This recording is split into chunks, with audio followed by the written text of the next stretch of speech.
తోటి అంతకాకుండా మాట్లాడదాం. రైట్, గౌరీశంకర్ గారు 2014 నుంచి పవన్ కళ్యాణ్ పార్టీ పెట్టి పోరాటం చేస్తున్నారు. ఇన్నేళ్లకు గెలిచారు, డిప్యూటీ సీఎం అయ్యారు.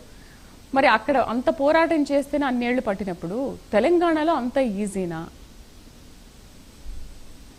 ఏమన్నా ట్రై చేస్తున్నాను, ఈ విల్ ట్రై, డెఫినెట్లీ దాన్ని ట్రై చేస్తారు. ఇప్పుడు తెలంగాణ ఇంతకు ముందు వ్యక్తులు మాట్లాడుతుండే తెలంగాణ సెంటిమెంట్, తెలంగాణ డిమాండ్ చాలా పాతదండి. అండ్ దాని చాలా హిస్టారికల్ బ్యాక్గ్రౌండ్ ఉంది, చాలా ఇష్యూస్ ఉన్నాయి. It's not right to discuss right type, కానీ చాలా ఇష్యూస్ ఉన్నాయి, చాలా మంది త్యాగాలు ఉన్నాయి దాంట్లో. ఫస్ట్ 1969 తెలంగాణ మూమెంట్ లో 350 మంది చనిపోయారండి, పోలీస్ ఫైరింగ్ లో చనిపోయారు.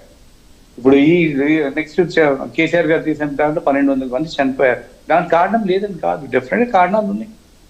తెలంగాణ ప్రజలు చాలా ఇబ్బంది పడ్డారు, దానికోసమే డిమాండ్ వచ్చింది. దానికోసం ప్రజలు సక్సెస్ఫుల్ గా one of the longest fight 2001 నుంచి ఫైట్ చేసి వచ్చింది తెలంగాణ. అయిపోయింది, విడిపోయినాము, ఎవరి రాష్ట్రాలు డెవలప్ చేసుకోవాలి. డెఫినెట్ గా ఆంధ్రప్రదేశ్ కూడా ఓ క్యాపిటల్ సిటీకి వాళ్ళకి నిధులు ఇవ్వాలి. At the same time Telangana కూడా మనకి డెవలప్మెంట్ ఆల్రెడీ డెవలప్ ప్లేస్, ఇంకా మనకి చాలా డెవలప్మెంట్ చేయవలసింది ఉంది. కంటెక్ట్ చేయడానికి తప్పేం లేదు, ఎవరైనా కంటెక్ట్ చేయదు, కానీ ఏ ప్రాంతికమైనా కించపరచదు. ఇంకోటి, మన తెలంగాణ ప్రజలు చాలా పెద్ద హృదయం అండి.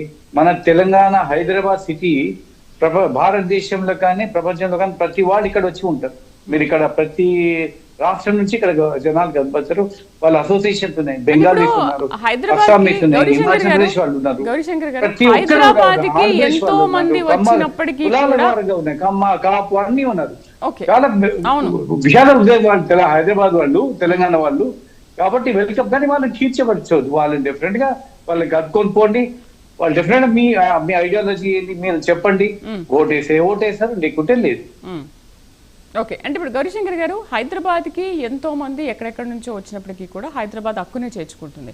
అలాగే అక్కడున్న వాళ్ళు ఇక్కడికి వచ్చి పోటీ చేస్తామంటే కూడా ప్రజలు అంత ఈజీగా స్వీకరిస్తారా? మహారాష్ట్ర కాంట్రిబ్యూషన్ ఉంది, ఆంధ్రప్రదేశ్ ఆంధ్ర ప్రజల కాంట్రిబ్యూషన్ ఉంది, కర్ణాటక వాళ్ళది ఉంది కాంట్రిబ్యూషన్.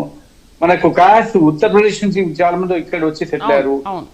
గల్ఫ్ కంట్రీస్ నుంచి, అరబ్ కంట్రీస్ నుంచి ఇక్కడ వచ్చి ఉన్నారు, ఎంఎన్ లో వాళ్ళు ఉన్నారు. కాబట్టి it's a contribution of every one అమ్మా. లేదని కాదు, డెఫినెట్ గా తెలంగాణ ప్రజలు చాలా పెద్ద హృదయంతో ఉన్నారు. వాళ్ళు డెఫినెట్ గా అందరినీ వెల్కమ్ చేశారు, కానీ వాళ్ళని కించపరచరు, వాళ్ళతో